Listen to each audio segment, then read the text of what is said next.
Itu suara siapa? Masuk saja. Dini hari seperti ini gak baik lo balik dulu rumah. Hah? Apa? Ada yang mau melahirkan? Aduh, sebentar. Aduh, banget sih. Emang ya, melahirkan emang tak suka kenal waktu. Ia bisa datang kapan saja. Seperti juga dengan kematian. Oh, kematian? Kenapa aku tiba-tiba jadi melantur menyebut kematian ya? Selama 3 tahun aku di sini, puskesmas ini jadi saksi bahwa kelahiran dan kematian itu nggak pernah adil. Kau boleh ngotot mengatakan dengan adanya kelahiran pasti akan diimbangi dengan kematian. Begitukah? Hukum itu membuat jumlah manusia selalu sama. Itu adalah kunci eksis dari bangsa manusia sampai kini. Begitukah? Pendapat itu sudah harus dikoreksi sekarang. Di beberapa tempat, bahkan kelahiran jauh lebih baik daripada kematian. Lihat saja kotamu sendiri. Makin hari, pemukiman menurun sawah-sawah para petani. Kemudian juga ruko-ruko merambah sampai ujung pinggiran kota. Itu artinya kelahiran lebih banyak daripada kematian. Setujukah? Kau harus setuju. Kalau enggak, monolog ini gak akan aku lanjutkan. Sebagai orang Jawa yang mewarisi ajaran harmoni dari para tetua, aku merasa dibenturkan pada kenyataan pahit yang berbeda dengan apa yang pernah diajarkan. Aku juga jadi saksi bahwa setiap kesakitan di sini hampir selalu berakhir dengan kematian. Kau tahu, terkadang aku merasa gagal sebagai dokter.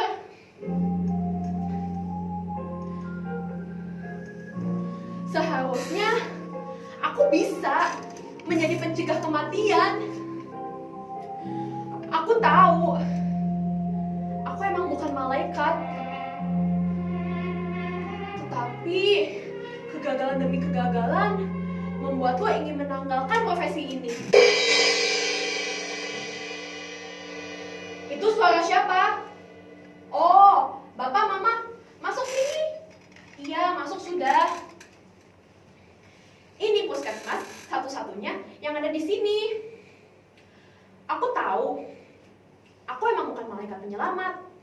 Tetapi setidaknya bayi di dalam kandungan itu punya kesempatan yang sama untuk menghirup udara segar di desa ini. Kalian berdua pasti sudah tahu, bayi yang lahir di desa ini belum tentu selamat. Bahkan sudah lahir pun banyak gak punya kesempatan untuk menjadi kanak-kanak. Itu anak Bapak Wanggai yang tinggal di dekat Temaga hari ini meninggal. Terus, si Sarje, anaknya Bapak Koga yang dulunya lucunya minta ampun, sewaktu lahir 2 hari yang lalu meninggal. Kau tahu, sejak semingguan yang lalu sudah ada 61 anak yang meninggal di desa ini. Dan kau pasti sudah dengar, kabar ini sudah viral di media sosial. Sebelumnya juga sudah bertubi-tubi juga itu di koran. Katanya Bapak Presiden sudah tetapkan ini sebagai kasus gizi terburuk sepanjang bangsa ini. Kalau aku boleh cerita, begini.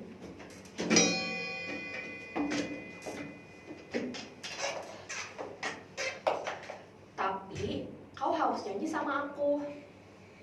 Jangan viralkan ini di media sosial. Semua janji? Bagus. Nah, begitu.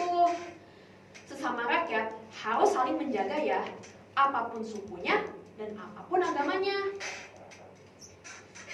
Dulu di desa ini ada kasus kehabisan beras. Asal kau tahu saja ya, kita ambil beras dari kota kabupaten itu memerlukan perahu. Dan itu makan waktu hampir 2 hari loh. Pas waktu itu perahu pembawa beras katanya pecah gara-gara ketabrak sama batang kayu. Jadi ya orang-orang yang ada di perahu itu pada semua dimakan buaya. Kemudian beras-beras semua hanyut di sungai. Hampir selama 3 bulan itu nggak ada beras sama sekali. Tapi anehnya warga malah beramai-ramai ke puskesmas. Terus ia malah tuding aku sebagai dalang dari semua ini. Aku ingat Bapak Tibo sebagai kepala suku bicara paling keras. Dan ia bilang begini, kami ini cuma orang primitif, jangan kau permainkan. Kami juga ingin makan beras seperti orang-orang Jawa. Sekarang bawakan beras itu untuk kami. Ketika aku coba untuk bicara, Bapak Tibo cepat-cepat memerintahkanku untuk diam. Kau minta saja sama presiden, utus semua orang-orang Jawa bawakan kita beras. Kami ini bukan cuma lapar, tapi juga ingin maju toh. Bapak Koga yang dari tadi di belakang sekarang maju ke depan. Kulitnya hitam seperti terbakar. Emang sih warga-warga di desa ini emang masih jarang yang pakai baju. Saya mau bicara. Maaf Bapak Tibo. Dokter Rahayu ini cuma mau bantu kita orang yang sudah lama sakit-sakitan. Dokter ini juga sudah bantu kita lahirkan kita punya anak. Semua sukarela tanpa minta ongkos. Jadi dia nggak punya urusan apapun sama beras sama sekali. Bagaimana kau bisa bilang begitu, Koga? Dulu ada niat baik dari orang Jawa yang mau kirim kita beras. Nah sekarang kita semua sudah makan beras itu supaya sehat dan juga modern. Karena dokter ini dikirim dari Jawa, pasti bisa bawakan kita beras. Tidak Bapak Tibo, saya memberanikan diri untuk mulai bicara. Saya dikirim dari Jawa untuk bantu kesehatan warga. Walau saya emang hanya sebatas obat-obatan sih. Tapi mari kita pikirkan bersama supaya kita bisa mencegah ketiadaan beras yang ada di desa ini. Saya punya usul. Bagaimana kalau sementara kita kembali makan sagu? Mana pula bisa kau bicara begitu? Zaman presiden dulu ada bilang kalau orang Papua ingin modern harus makan itu beras, makan itu sagu. Makan itu sagu hanya memperpanjang penderitaan. Sagu artinya penderitaan. Jadi kami karena ingin modern toh, kita harus makan beras, jangan dikasih sagu. Sekarang coba pikirkan, supaya kami bisa dapat itu beras. Kau pasti berpikir, orang-orang di sini kaku dan keras kepala kan? Selama di sini, aku justru banyak belajar bagaimana berpikir dan juga ambil keputusan. Mereka selalu berpikir lurus, konsisten, dan juga teguh dalam pegang janji. Nah, ini yang justru harus aku manfaatkan dengan baik. Tidak seperti kau yang suka mencela-mencela. Sekarang pilih ini, besok pilih itu. Tergantung siapa yang kasih rezeki. Bapak Tibo, begini. Saya boleh tanya. Bapak Tibo dulu dilahirkan mama setelah kerjasama dengan ada punya bapak bukan?